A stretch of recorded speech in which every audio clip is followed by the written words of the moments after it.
Welcome to the Unreasonable Life podcast. This is where we get to redefine what's possible and inspire you to create a life that is extraordinary. I'm Dr. Nona, an entrepreneur and author, quantum leap teacher, and founder of Elevate Club and 1 Week a Month Mastermind, a professional life liver, and your guide to living boldly. Every episode, I'll sit down with an incredible guest who has shattered limits, pursued their biggest dreams, and created lives that others have called impossible. Together, we're going to uncover the stories, the strategies, the lessons that will empower you to live your version of that unreasonable dream life. Because the life that you want isn't unreachable. It just happens to be unreasonable. Let's dive in.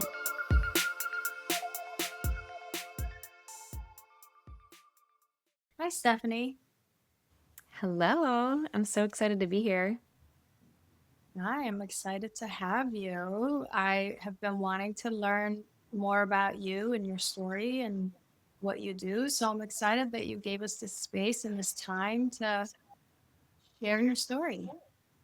Yeah, I'm really looking forward to and have a lot of similarities as we've discovered, like as far as what we love to share and guide people through. So I think this is going to be a really beautiful conversation. Okay, me too. Can we start with your version of a dark night of the soul? Mm. Uh, Why are you, what have you gone through? What's been the pain? What's been the struggle?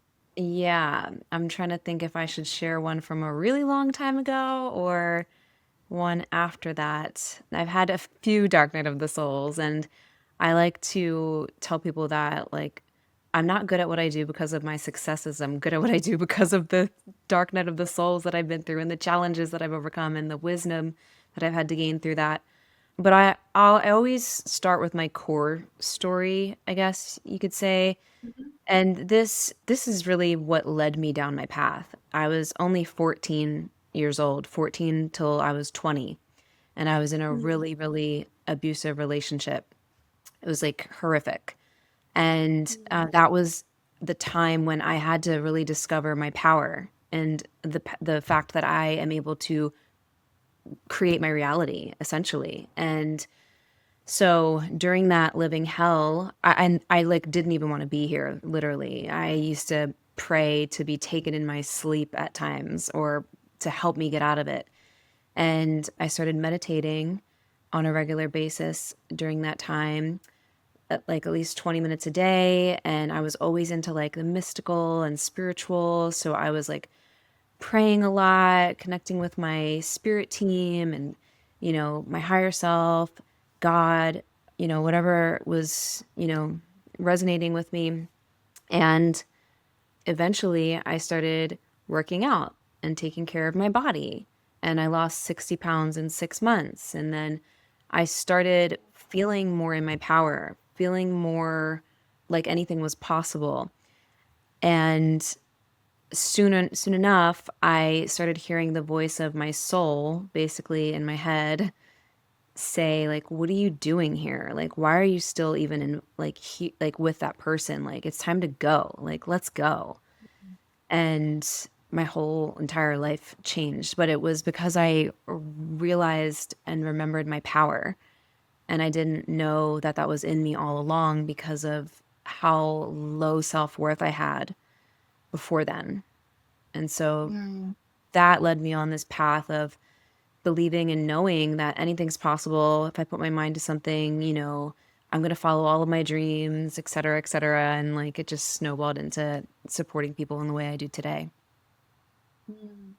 I love that. I have some questions. So this sounds like 14 to 20, you were this was an intimate relationship. Yeah. That was so, okay.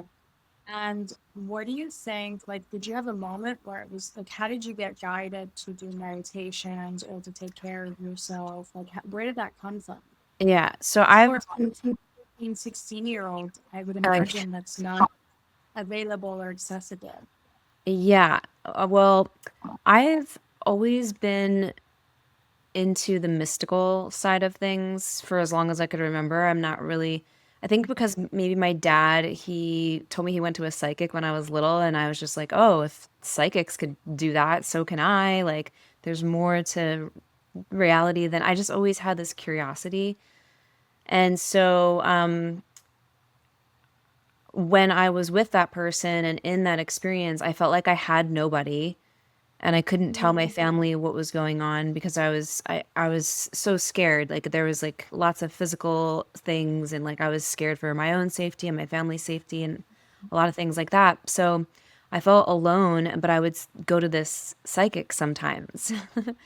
And the psychic that I went to, and I was literally like 14, 15 years old, like the Yeah. psychic that I went to, she gave me some incense and she said that I should start doing these self-love meditations and just kind of guided me of like how to do it. And that's kind of how I started getting into meditation. And then I started getting all these books on the chakras and divination and like, intuition. And I got like every book I could get my hands on at that time and just started. And I used to get the John Edwards. I don't know if you remember John Edwards from Crossing Over. He Right. was a really famous medium. Exactly. So he had like CDs at the time to guide you to like meet your spirit guides and meet your higher self. And I would do those every day. And that's kind of like how it started with the meditation and awakening, really. Yeah, that's beautiful. So, what would you say now looking back? Because I feel like oftentimes that's the way that you can make sense of the pain. Oftentimes, because when you're in it, I mean, I even there are times I'm with my clients or with somebody, even friends or family members, and they're in the thick of the pain. It's really challenging to go, this is a blessing. This is Mm, wisdom, you know, wrapped up in this pain. But oftentimes it's probably fairly easy to look back and go, okay, this is what I went through. This is why I went through it. And this is how I get to serve humanity in this particular way. And I know that that's part of your story too. So mhm. looking back, what's that like? How do you make meaning out of something so traumatic? Yeah. Well, I've done so much like healing work over the years. So when I look back on it now, like it doesn't even like I don't even really feel anything like as far as like the pain of it. I am so grateful actually because it helped me learn how to love myself and like remember who I am and step into my power and like it showed me it woke me up. I don't think I would have had my spiritual awakening so young if that hadn't happened. And it also made me really proud of myself of like, wow, I had so much strength at that time to get through that, to start meditating and working out and taking care of myself in the midst of all of that. And like it just showed me looking back, I just think, wow, like anything's possible. And also I realized that like now that I'm, super into all the quantum stuff, that it was also, a future me who was likely guiding me to start meditating and to start doing all of those things because I was tapping into a reality that I desired to be free and to feel good in my skin and to follow my dreams and all of this. I was like so connected to that in my mind that, I started receiving the guidance and the downloads to make that my reality. And it didn't happen overnight, but it happened a lot faster. It seemed like it happened pretty quickly when it all was said and done. And and yeah, and I've had many other experiences that have showed me that too. That's beautiful. I appreciate you saying that it doesn't happen overnight. I try to say that every time I share my story because I don't want people to have this misconception. Like one day I just woke up and my life was amazing and incredible and I overcame all of the struggle. I think the decision that we make to change our life might be an overnight decision, but the process to get you to that decision is actually fairly.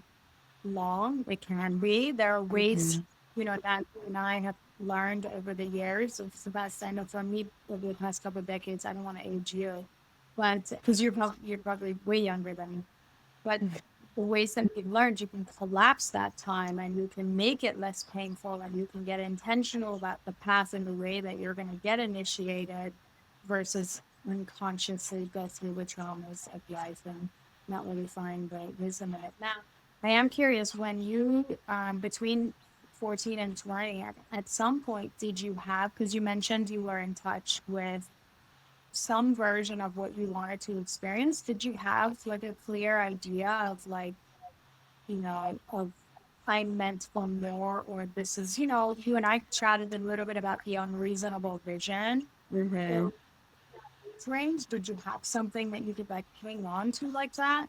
Yeah, so it's that started coming a little bit later. Like in the first maybe like 14 to 16, I was very much still like deep in the trenches of my like self-hatred at that time. Yeah. And once I started coming out of that, yes, I realized that I wanted to do something that I loved. And I've always been an artist, and I'm an artist like first and foremost.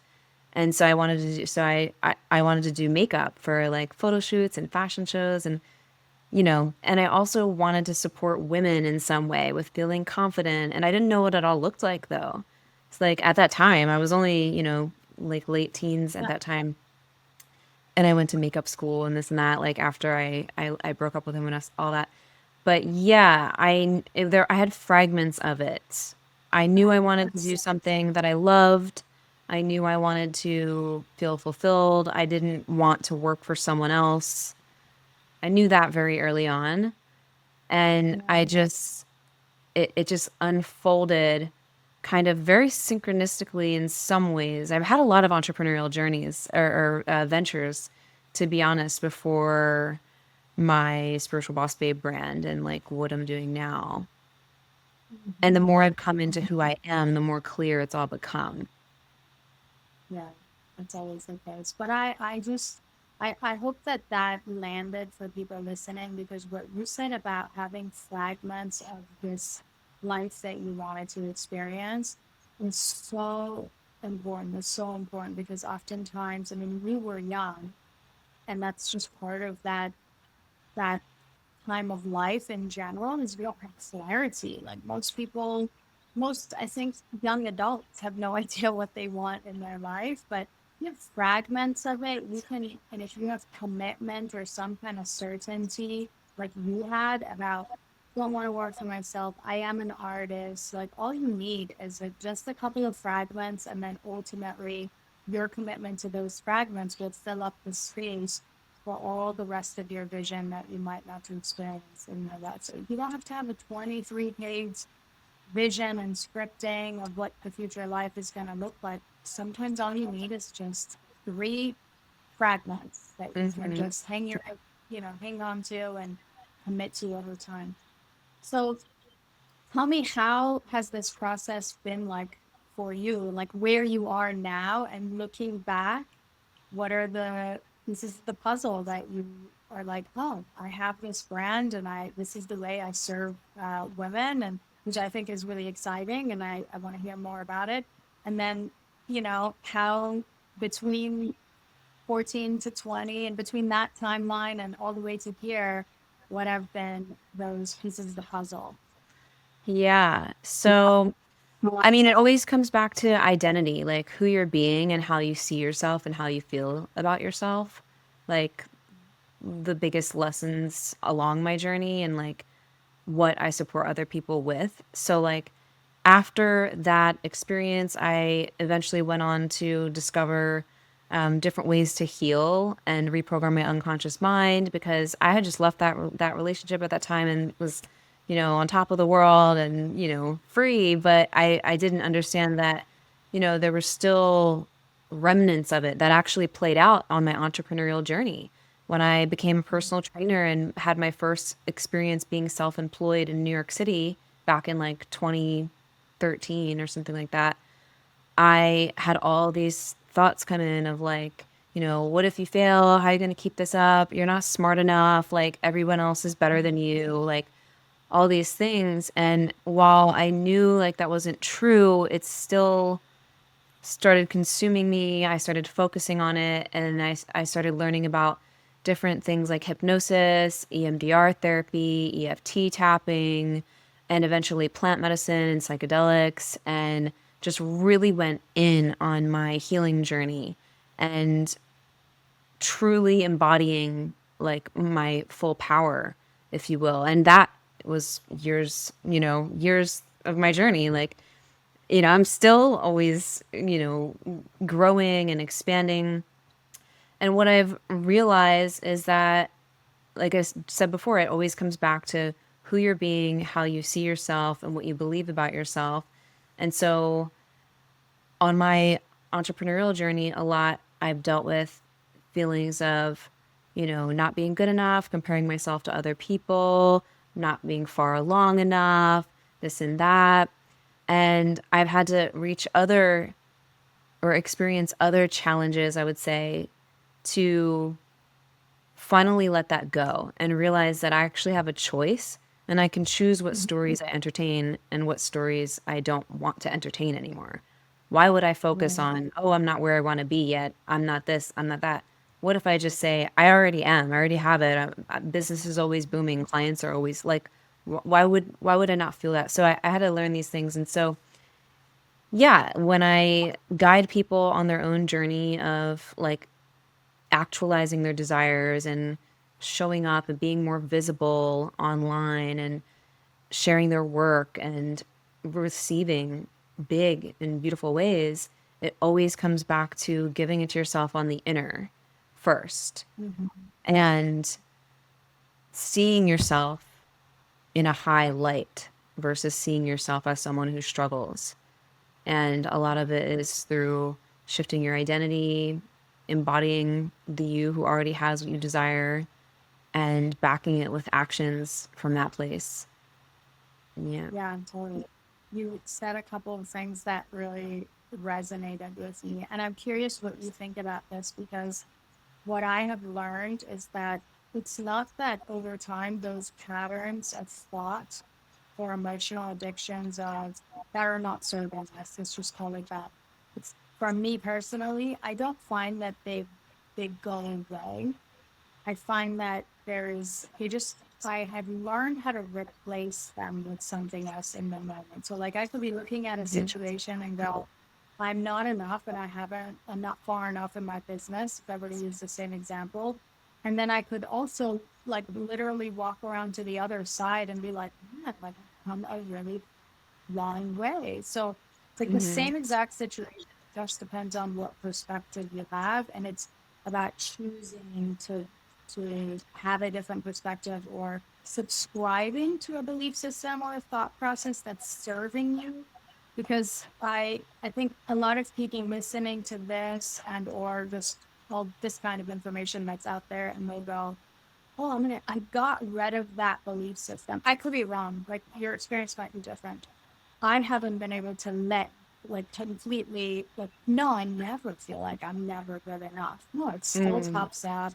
All those limitations pop up. As a matter of fact, I'm finding new layers to those limitations as I expand more. Like the next level I go to in my business or in my relationship, there's always like those old patterns, they actually typically pop up. And then I'm like, oh, this is a new layer to that. So I've got to Mm. overcome by, kind of reshifting the focus one is uncovering, figuring out why that is. That's one part of the process. But I think a lot of the process is also, like you're saying, what do I choose to focus on? What do I choose to see or subscribe to? Yes. Yeah. Things have definitely come up for sure on the journey. I Mhm. think that once I, so here's what I know now. I Mhm. choose to not identify with the things that are not empowering because that's not who I am. That's just a program. And that's just the ego. That's just, that's not actually who I am. I am who I Yes. say I am in the now. So once I really understood that and like really like reminded myself of that, it supports me with choosing in the moment, if that makes sense. Like even if those thoughts come up, even if something in my reality is not the way that I want it, like I still have the power to choose how I respond to it, how I feel about it. Or maybe my human does get triggered or whatever, but it's still like I can still choose who I'm being in that moment. And this I Yeah. realized on another dark night of the soul moment, like later on my journey when things were like felt like they were chaotic and nothing was working and this and that. I chose to make my peace my priority. And like Mm. that shifted everything. So it's not to say that things won't come up, but it's, are you identifying with those thoughts and beliefs? Are you thinking that that's you and that you need to work on all that stuff? Or are you remembering the power of who you are? Because all of that is like kind of like clouds in a sky. The clouds are just passing in the sky, but they're not the sky. So, Yes. the infinite power of the power of I am within you, of God within you, is beyond those thoughts and limitations, if that makes sense. It does, yeah. So, in sort of to kind of explain it in my own words, you're saying that those thoughts and limitations and blockages exist, like they exist in the consciousness and the universal intelligence, but they're Mm-hmm. not. You don't have to take them on. You can choose in any moment what you take on and what you subscribe to. So I Yeah. oftentimes tell my students, and well, what do you like? They'll tell a story, and this is what's happening, and all the things, right? Especially when we are triggered, and then I'll say, well, okay, all that might be valid, but also, what do you want to experience next? What do you want to experience in the next moment? And I think if we keep reshifting the focus, ultimately, all these other things will become less of an addiction or less of a pattern. I Mm-hmm. don't know that they'll ever go away. They're just part of the universal consciousness. We're just choosing the different of it, part that serves us. Right? Yeah. And it's And definitely a practice. gonna, I was just going to say it's definitely a practice for sure. Like having things in place to support you through that is and powerful too. That's why I love things like EFT tapping or subliminals or I actually started making AI music with powerful decrees to remember who you are and like align with your highest timeline too, that say all of these things that help you embody it. It's really powerful. that's pretty cool. I'd say that's one way to take advantage of the AI. That's a great way to do it. I am being called to ask you about receiving. Mm. Just you said it in the passing in just like a couple of paragraphs ago, like a couple of conversations ago, and you were like something about receiving, and I had to write it down because I feel like you have something to say about how, in what ways do we need to learn how to receive, maybe something about receiving. Tell me all you've got on receiving. Mm.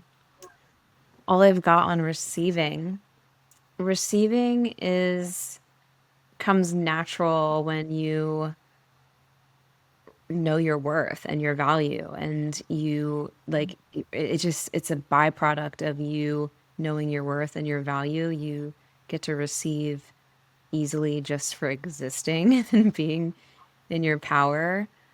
But a lot of people block themselves from receiving unconsciously because there's those those deep rooted beliefs of not feeling worthy or deserving or feeling guilty. That was it. That used to come up for me a lot. Feeling guilty if things were too easy would come up for me, and so then I would I make them know. harder.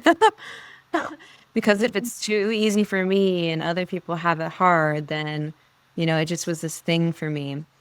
So that's been something that I've had to like really work on and let it be easy to receive because it truly can. And so, So I want to ask you specifically about women in general, because I know you work with women, with a lot of women. And so, do you find that we have lost our way of receiving? I don't want to put words in your mouth, but this has been my experience personally, as well as people that I work with. I feel like the feminine energy, if you think about it, is supposed to receive. Yeah. We're literally designed to receive. If you think about it from all the way from sex to the way that men provide for us, the way, and this has nothing to do with also men and women, just female energy. But we're designed to receive. And we're designed to receive and then multiply what we are receiving to give back to the world, right? Mm. And somehow along the way, we have lost our way to receive, right? Whether it's like the unworthiness or what was a giving or I don't know why, but here we are. Do you have the same experience as women, or do you experience that differently? Yeah, it's for sure. I think a lot of it is, a lot of women are very in their masculine energy, like also doing more, thinking that they need to hustle all the time. And there needs to be that balance and synergy within you of taking action, of course, but from a place of alignment, and also allowing yourself to receive, like being in your joy, knowing that you are literally magnetic when you do what lights you up, when you're in this place of feeling supported from within. And so I think that possibly a lot of women don't feel supported and they think they need to support themselves or this, that, and the other.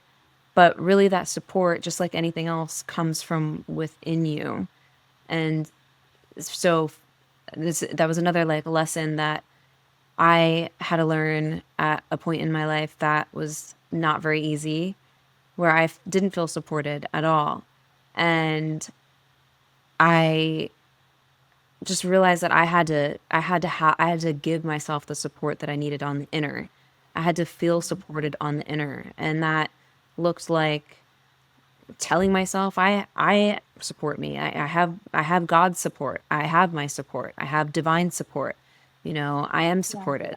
But then also taking some kind of actions or embodying the feeling of being supported. And so that can look like a multitude of ways. That could look like hiring a coach. That could look like putting some structures into place. That could look like calling a friend to support you. It could look like anything. It doesn't need to be always you on your own supporting you, but like, yes, give that to yourself on the inner first and also then take actions that support you, if that makes sense. It does, yeah. So, and that's such a beautiful point that you're making too, because I often say, like in a relationship dynamic, if you are looking for support, you have to get it to yourself first. If you're Mm. looking for words of affirmation, when was the last time you did words of Yeah. affirmation to yourself?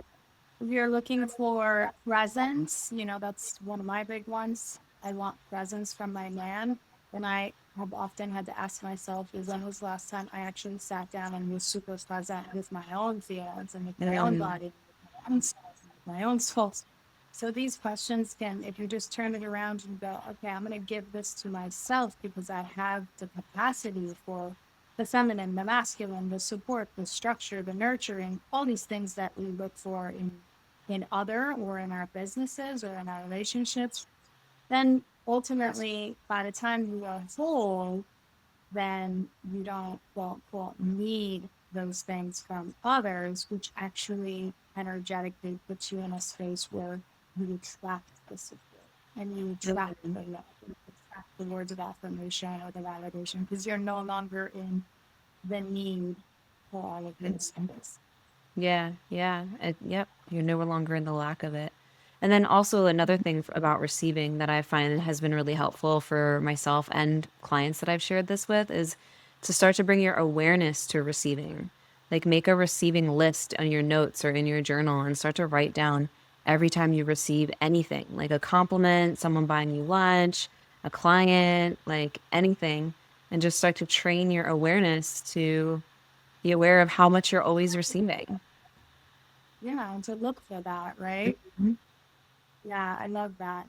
Awesome. So, Stephanie, tell everyone what you do now and how you support women, and what are some really juicy things that you're up to these days? Yeah. So I love supporting women with sharing their message with the world and getting their work out into the world in a much bigger way. So I have different ways that I support people through that, whether it's, different programs of mine. But essentially, like I said before, it always comes back to the identity work and creating reality how you desire, because you have the power to do that. It's already done. And just aligning yourself with that timeline and seeing yourself as the powerful leader who's impacting thousands, millions, whatever your desire is, and embodying that through who you be and how you show up. So that's my jam and what I love supporting people with. I also love supporting people with bringing out their fullest expression and how they desire to communicate their work. Because a lot of people that I've worked with or have come into my world are doing amazing things, and they're not fully showing up. They're still kind of like hiding a little bit. They're not fully owning and claiming their space with their work. And so that's another one of my passions that I love supporting people with through my group mentorship or my one-on-one. And also I need to share this because I can geek out about it forever. I mentioned it a little while ago, but I've started making music with AI, like I Yeah, shared with you. It's called Sage Songs Official, Sage Songs on Spotify now. And it's crazy. I want to get this music out to as many people as I can. And just because the messages are so powerful, and if you're someone who's, stepping into your next level on this quantum leap journey, and you love music and understand the power that music has to shift you, you'll love these songs. And that's my little gift. I love how you, like, literally your face just lit up as you were talking about this music. So I can tell it's something that you believe in, it's helped you, you're excited Mhm. about. It seems like an exciting journey to be taking wherever this music is going to take you, and of course Yeah. help you. Yeah, it's like my whole message in songs basically, but and also they're like activations for real. Yeah, I love that. Okay. Well, Yeah. everybody hop over to Spotify. You said Sage Songs. Sage Songs, yep. And I would love to connect also, of course, on Instagram. I'm at it's Stephanie Sage. Okay, it's Stephanie Sage. Yeah. Awesome. Thank you so much for this time that I got to share with you. Thank you for having me. I suggest I'm gonna head over to Spotify and check Stephanie out. So make sure that you do that, and make sure that you subscribe, write a review, message Stephanie, send a message to me, tell us what you think about all of this, and I'll see you guys on the next episode. Thank you for tuning into the Unreasonable Life podcast. I hope that today's episode has inspired you to dream bigger, act bolder, and step into your own version of an unreasonable dream life. If you loved what you heard today, don't forget to subscribe, leave a review, and share this episode with someone who's ready to take their next bold leap. And I'd love to hear your thoughts and connect with you. You can follow me on Instagram and share your biggest takeaways from today's episode. And remember, the life that you want isn't unreachable. It's just unreasonable. Until next time, keep challenging the status quo, and I'll see you on the next episode of the Unreasonable Life podcast.